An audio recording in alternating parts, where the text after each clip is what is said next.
우리가 교회 일을 감당하며 나아가는 데 있어서 많은 경우 우리는 겉으로 드러나는 사역, 눈에 보이는 어떤 직분들, 또 사람들이 주목하는 자리들을 우리가 중요하게 여기지만 성경은 결코 그렇지 않습니다.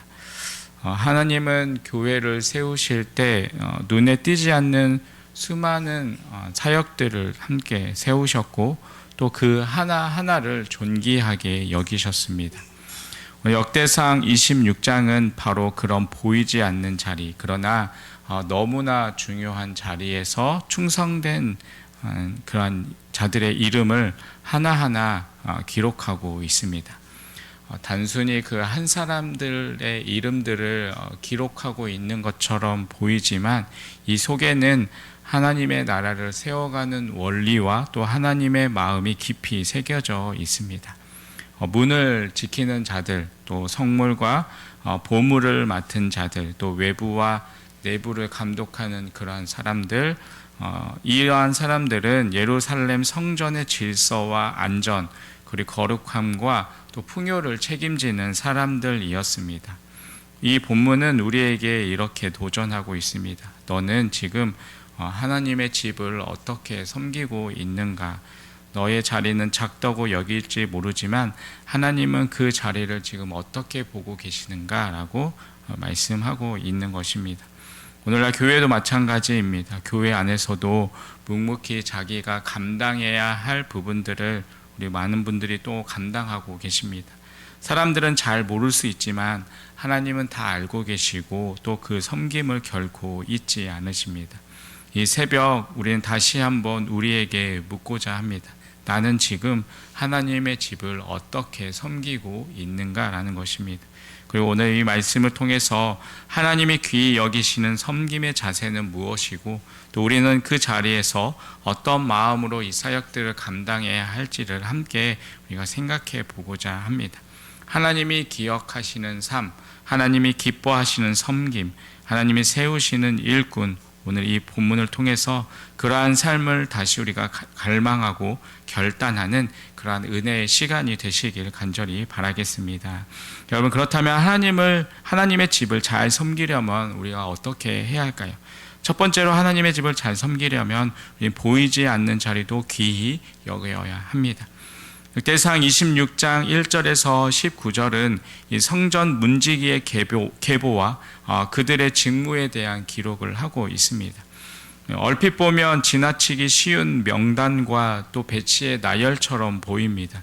하지만 이 안에는 하나님의 나라의 중요한 질서와 가치가 담겨 있습니다. 하나님은 단 한 사람도, 단 한 자리도 가볍게 여기지 않으십니다. 특히 이 성전 문지기는 단순한 어떠한 자리를 지키는 그런 경비원이 아니라 하나님의 집의 경계를 지키는 영적 파수꾼이었습니다.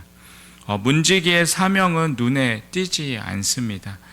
사람들은 보통 이 제사장들의 헌신, 또 레위인들의 찬양, 또 선지자들의 외침에 관심을 기울입니다. 하지만 그들이 아무리 은혜로운 사역을 해도 문지기가 그 자리를 지키지 않으면 성전은 어지러워지고 거룩함은 훼손될 수밖에 없습니다. 문을 여는 사람, 닫는 사람, 또 경계를 살피는 사람, 이들의 충성은 곧 성전 전체를 안정을 이루는 바탕이 되었습니다. 더욱이 이 문지기의 직분은 단순히 한 세대의 일이 아니었습니다. 하나님은 이들의 가문을 일일이 기억하시고 또 각 가문에 맡겨진 문들을 정하셨습니다. 문은 출입구이고 또한 통로입니다. 말씀과 은혜가 드러나는 그 문, 또 경건과 질서가 오고 가는 바로 그러한 문이었습니다. 그리고 그 문 앞에 한 사람이 서 있습니다. 그 이름 없는 한 사람이 하나님을 거룩히 지키고 있었습니다. 여러분, 교회도 마찬가지입니다. 우리가 또 예배 때마다 많은 사람들이 예배를 드리고 또 말씀을 듣습니다. 그러나 그 은혜의 통로가 흐르기 위해서는 보이지 않는 자리에서 각자의 일들을 감당하는 분들이 있어야 합니다. 아무도 박수 치어주지 않는 그러한 자리, 그들의 섬김이 바로 하나님의 임재를 준비하는 또한 자리인 것입니다. 여러분, 우리가 자칫 쉽게 지나치는 작은 자리들, 또 이름 없이 감당하는 그러한 역할들, 여러분, 하나님은 결코 잊지 않으십니다. 그 자리는 그냥 지나가는 자리가 아니라 바로 기억되는 자리이고 하늘책에 기록되는 자리입니다. 여러분, 우리는 얼마나 자주 눈에 띄는 그 자리만을 사모하고 있습니까? 얼마나 자주 박수받는 역할에 우리의 마음을 두고 있습니까? 오늘 하나님은 우리에게 물으십니다.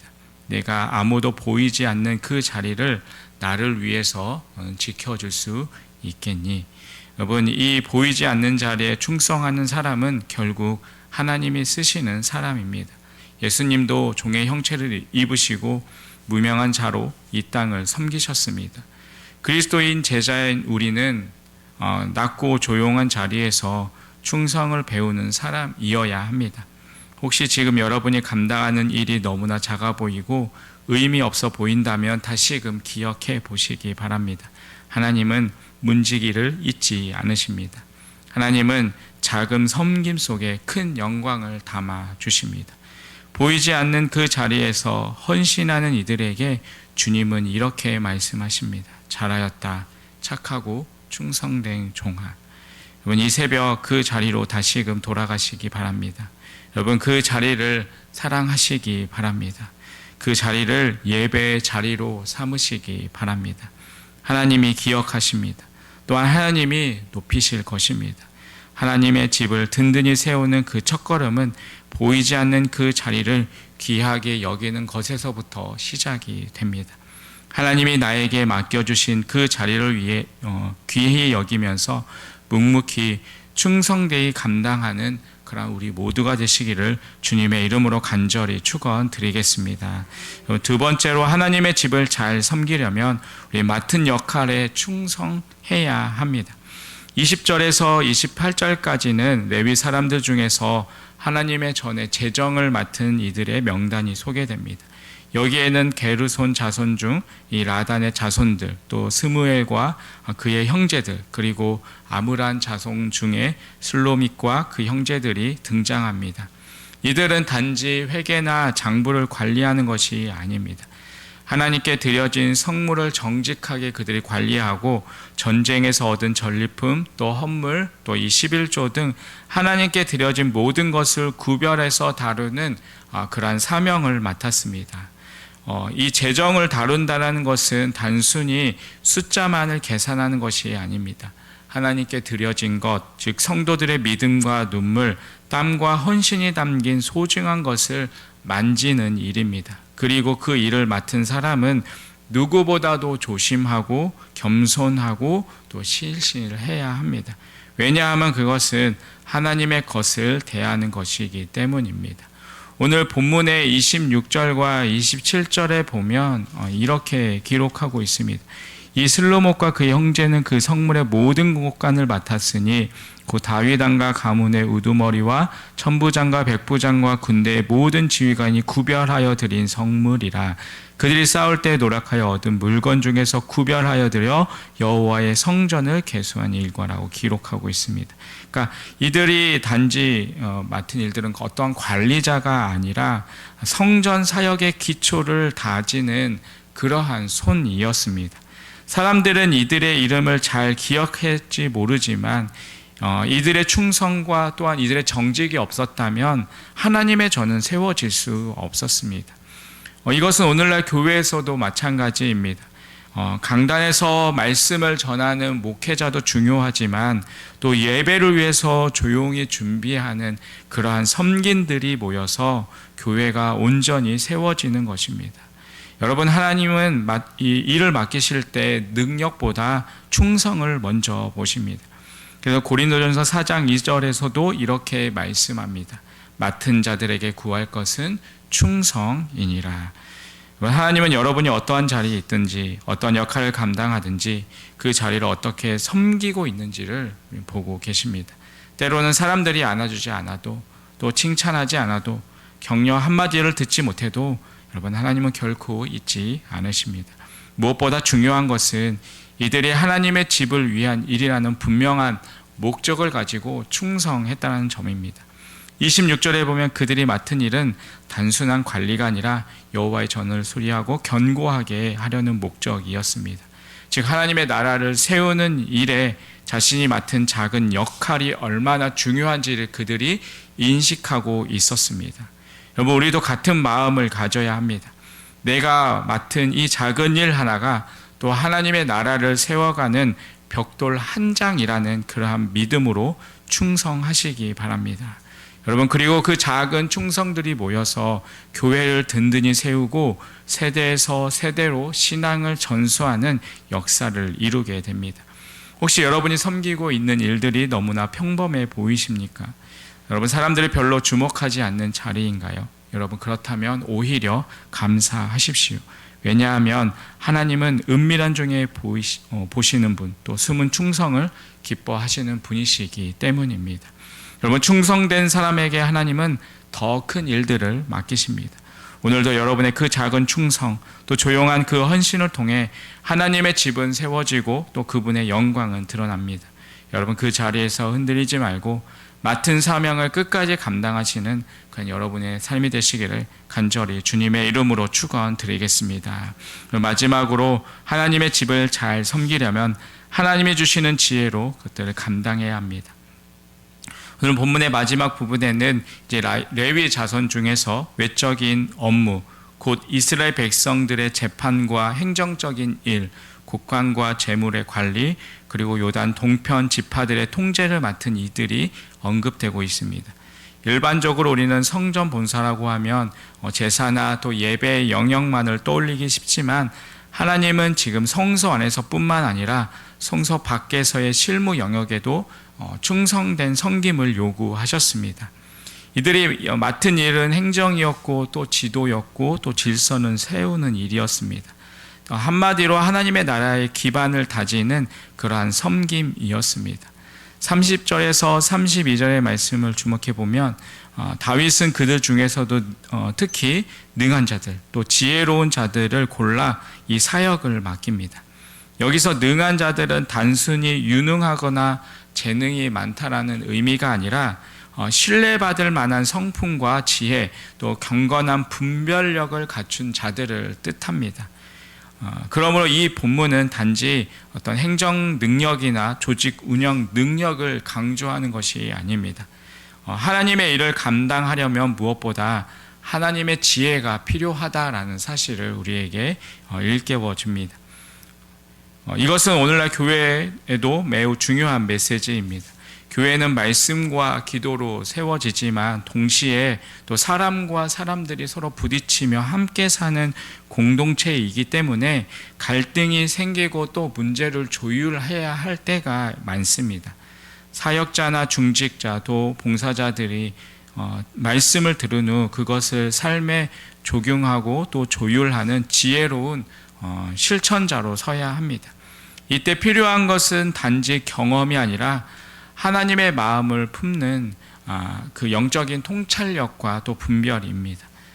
이처럼 섬김의 자리에는 언제나 하나님의 마음을 아는 그런 지혜가 절대적으로 필요합니다. 그렇다면 이 지혜는 어디서 올까요? 잠언서 9장 10절은 이렇게 말씀합니다. 여호와를 경외하는 것이 지혜의 근본이요 거룩하신 일을 아는 것이 명철이니라 라고 말씀합니다. 다시 말해서 하나님을 깊이 경외하는 마음이 지혜의 시작입니다. 여러분, 기도 없이 섬기면 판단은 서도 사랑은 흐려지고 말씀이 없이 결정하면 길은 있어도 방향을 잃기 쉽습니다. 하나님께 지혜를 구하는 사람은 일의 복잡함 속에서도 중심을 잃지 않고 사람을 살리는 말을 하고 교회를 온전히 세워가는 섬김의 리더가 됩니다. 특히 본문에서 강조되는 것은 이 지혜로운 사람들에게 맡겨진 일이 여호와의 일과 왕의 일이었다는 사실입니다. 즉, 이 사실은 단순한 실무가 아니라 하나님의 나라의 질서와 다윗 왕궁의 질서를 함께 세우는 이중적인 사명이었습니다. 오늘날 교회도 마찬가지입니다. 행정과 예산, 또 조직과 사역 분담, 회의와 결정, 여러분 이 모든 것이 하나님의 나라를 세우는 거룩한 질서의 영역이라는 것입니다. 여러분 지금 여러분에게 맡겨진 사명이 혹시 사람들의 눈에는 보잘것없는 일처럼 보이십니까? 혹시 실무적인 일, 또 반복되는 그러한 행정들, 또 사람들을 설득하고 다독이는 일들이 너무 버겁게 여러분 혹시 느껴지고 있지는 않으십니까? 여러분 그렇다면 다시 마음을 모아 기도하시기 바랍니다. 주님, 이 일 속에서 제가 주님의 뜻을 분별하게 하시고 사람의 기분보다 주님의 뜻을 먼저 따르게 하여 주옵소서. 여러분 지혜의 근원이신 주님께서 반드시 여러분의 마음에 하늘의 지혜를 부어 주실 것입니다. 결국 하나님은 그분의 집을 지혜로 섬기는 자들을 통해서 세워 가십니다. 다윗이 지혜 있는 자들에게 하나님의 일을 맡겼듯이 오늘도 하나님은 교회 가운데 그러한 사람들을 찾으십니다. 여러분의 작은 말 한마디, 조용한 결정 하나가 공동체 전체를 지혜롭게 이끌어 갈 수 있습니다. 여러분 오늘 하루도 내가 하는 모든 섬김의 자리에 하나님의 지혜가 깃들도록 기도하는 그러한 하루가 되시기 바랍니다. 그때 우리는 단순히 교회를 관리하는 사람이 아니라 하나님의 집을 세우는 지혜로운 청지기로 설 수 있게 될 것입니다. 여러분 우리가 역대상 26장을 통해서 우리는 하나님의 집을 섬긴다는 것이 단지 종교적인 활동을 하는 것이 아니라 하나님의 마음을 품고 하나님의 질서를 세우는 삶의 태도임을 다시 보게 되었습니다. 하나님의 집은 눈에 보이는 성전 그 자체만이 아니라 하나님께 속한 공동체 전체를 포함합니다. 즉 오늘날로 말하면 교회의 공간 또 예배의 흐름, 사역의 조직뿐만 아니라 성도 한 사람 한 사람의 마음까지 포함한 거룩한 하나님의 영역입니다. 그러기에 우리 하나님은 보이지 않는 자리에서도 충성하는 자, 드러나지 않아도 묵묵히 자기의 몫을 감당하는 자, 그리고 복잡하고 다양한 그 현실 속에서도 주님의 뜻을 품고 지혜로 행하는 자들을 귀히 여기십니다. 세상의 기준으로 보면 그저 이름도 없이 빛도 없이 일하는 것처럼 보일 수 있습니다. 하지만 하나님은 그런 섬김을 절대 잊지 않으시고 오히려 가장 값진 예배로 받으십니다. 오늘 우리에게 주어진 자리, 감당하고 있는 역할, 때로는 부담스럽고 고된 책임조차도 하나님께서 당신의 집을 세우시기 위해서 맡기신 그러한 사명의 자리입니다. 사람들이 보이지 않아도 또한 인정하지 않아도 그 사명을 하나님 앞에서 또 하나님을 위해서 감당할 때 우리는 하나님께 기억되는 인생이 될 것입니다. 여러분 이 새벽 우리는 다시 그 마음을 다잡고 이렇게 결단해야 합니다. 주님, 저는 작고 평범한 일을 맡았지만 하나님의 집을 세우는 일이라 믿고 기쁨으로 순종하겠습니다. 지혜를 주셔서 맡겨주신 사람들과 일들을 주님의 눈으로 보게 하시고 끝까지 성실하게 감당하게 하여 주시옵소서. 여러분 이렇게 섬기는 자는 이 땅에서뿐만 아니라 하늘의 책에 이름이 새겨지는 복된 종이 될 줄 믿습니다. 여러분 오늘도 그 사명의 자리에서 묵묵히 서서 하나님의 집을 아름답게 세워가는 복된 하루가 되시기를 주님의 이름으로 간절히 축원드리겠습니다. 기도하겠습니다. 하나님 아버지, 저희들을 하나님의 집을 섬기는 자로 부르심에 감사드립니다. 보이지 않는 자리에서도 충성으로 섬기게 하시고 맡은 사명을 기쁨으로 감당하게 하여 주시옵소서. 세상의 평가가 아니라 하나님의 눈앞에 정직하고 지혜롭게 일하게 하여 주시옵소서. 우리의 이름이 하나님의 기억 속에 새겨지기를 소망하며 매일의 섬김에 최선을 다하게 하여 주시옵소서. 오늘도 주님께서 우리에게 맡겨진 자리에서 충성된 일꾼으로 살아가는 우리 하루의 삶이 되게 하여 주시옵소서. 예수님의 이름으로 기도드립니다. 아멘.